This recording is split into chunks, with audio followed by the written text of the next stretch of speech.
My roommate secretly read my diary, so I turned her life into a living nightmare. I never imagined I'd be the kind of person to pull off a long-con revenge plot, but here we are. If you're watching this, settle in, because this isn't just about a petty roommate situation. This is about betrayal, manipulation, and one incredibly satisfying payback. Let me rewind a bit. I just moved into a new apartment with a girl named Kayla. We weren't friends before, just two people who met in a local roommate-matching Facebook group. She seemed nice enough at first, artsy, chill, into crystals and journaling and all that positive vibes-only stuff. She was the kind of person who drank oat milk, burned sage on Sundays, and swore her cat could sense people's auras. But she paid rent on time and didn't leave dishes in the sink, so I figured it was a win. At first. Now, I've always kept a private journal. Nothing crazy, just a place to dump my thoughts, process stress, vent about work, and occasionally ramble about my love life, or lack thereof. I never left it lying around. It lived in my bottom dresser drawer, under a stack of old t-shirts, hidden but not locked up. That changed after a few strange things started happening. I noticed Kayla making oddly specific comments. Like once, I had written a journal entry about feeling unsure whether I should apply to a grad program out of state. I hadn't told anyone, not even my parents, but that same week, Kayla casually said over dinner, "You know, I just feel like your energy's too rooted here for a big move. You're not meant to leave yet." At first, I brushed it off as her being, well, witchy, but then it kept happening. She'd reference things I'd only written in my journal, my dreams, my insecurities, even a crush I had on someone from work.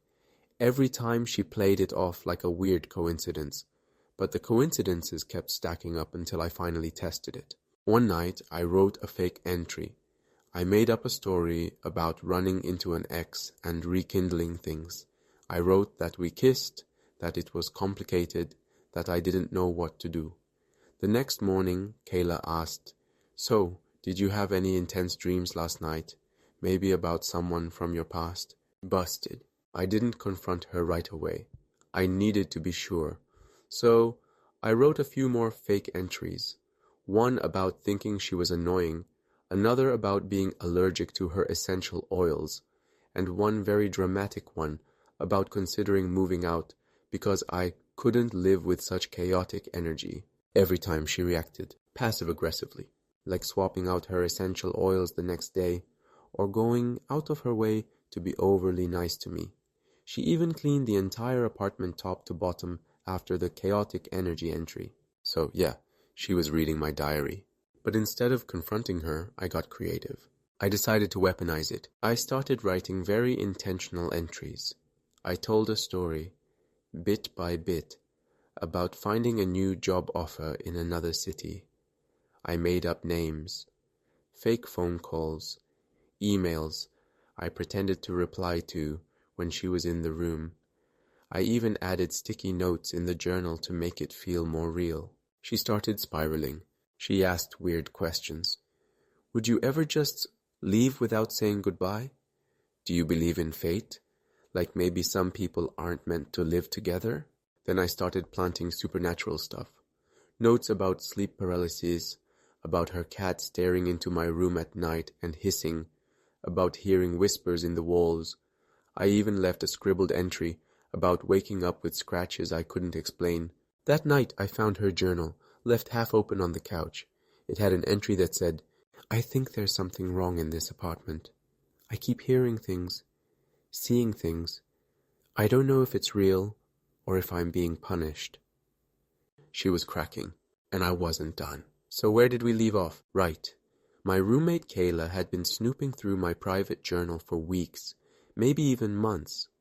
Instead of confronting her, I decided to mess with her head, slowly poisoning her reality with fake entries, paranoia, jealousy, even supernatural creepiness. And she fell for every word. But now it was time for the endgame. See, this wasn't just about revenge anymore. It was about taking back control. If you've ever been violated like that, someone creeping into the only space where you let your true thoughts live, you'll know how deeply unsettling it is. You feel exposed, robbed, and I was done letting her get away with it. Here's how I made sure she never crossed a boundary again, with anyone. Phase 1.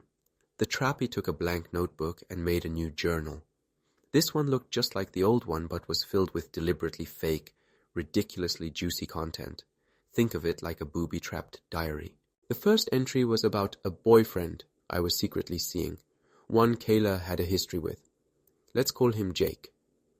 I wrote that we'd reconnected at a party, that he'd told me Kayla had always been too much, and how we'd been hooking up in secret for weeks.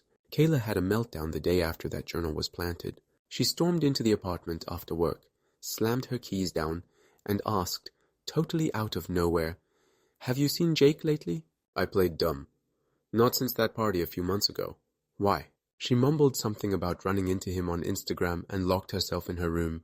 Boom, hook, line, and sucker punched. Phase 2. The infiltration. I told my friend in IT, let's call him Adam, about everything. Adam's not just good with computers, he's CIA-level sneaky.